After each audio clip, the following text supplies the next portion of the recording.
আসসালামু আলাইকুম।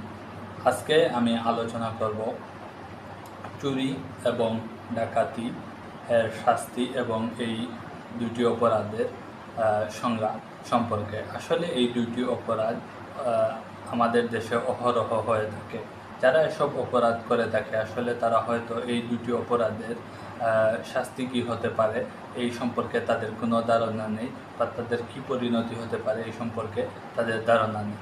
না থাকার কারণে আসলে তারা এই ধরনের অপরাধ সহজেই বা নির্ভয়ে করে ফেলে। তাই আজকে আমি চুরি এবং ডাকাতি এই দুটির সংজ্ঞা এবং শাস্তি কী এ সম্পর্কে আলোচনা করব। প্রথমেই আমি আলোচনা করব চুরির সংজ্ঞা নিয়ে। চুরির সংজ্ঞা দণ্ডবিধি 1860 অর্থাৎ দ্য পেনাল কোড 1860 এর 378 নম্বর সেকশনে সংজ্ঞায়িত করা আছে।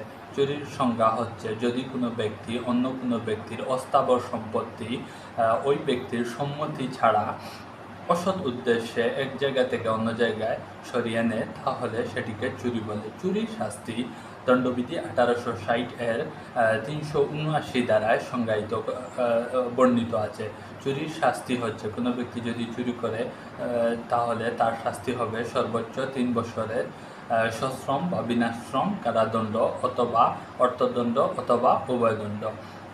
এখন আমি আলোচনা করব ডাকাতি সম্পর্কে। ডাকাতির সংজ্ঞা 391 দ্বারা দণ্ডবিধি 1860 সংজ্ঞায়িত করা আছে। এই 391 দ্বারায় সংজ্ঞায়িত করা আছে ডাকাতির সংজ্ঞা। ডাকাতির সংজ্ঞা হচ্ছে কোনো 4 জনের বেশি অর্থাৎ 5 জন বা তার চেয়ে বেশি ব্যক্তি একত্রিত হয়ে যদি দস্যুতা সংগঠিত করে তাহলে সেটিকে ডাকাতি বলে।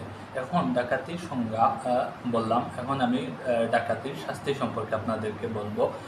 ডাকাতির শাস্তি দণ্ডবিধি 1860 এর 395 দ্বারা সংজ্ঞায়িত করা আছে। যদি কেউ ডাকাতি করে তাহলে তার শাস্তি হবে সর্বোচ্চ আজীবন কারাদণ্ড অথবা সর্বোচ্চ সশ্রম 10 বছরের কারাদণ্ড এবং অর্থদণ্ড। তাই আমি সকলকে অনুরোধ করব এসব অপরাধ করা থেকে বিরত থাকবেন। ধন্যবাদ। আসসালামু আলাইকুম।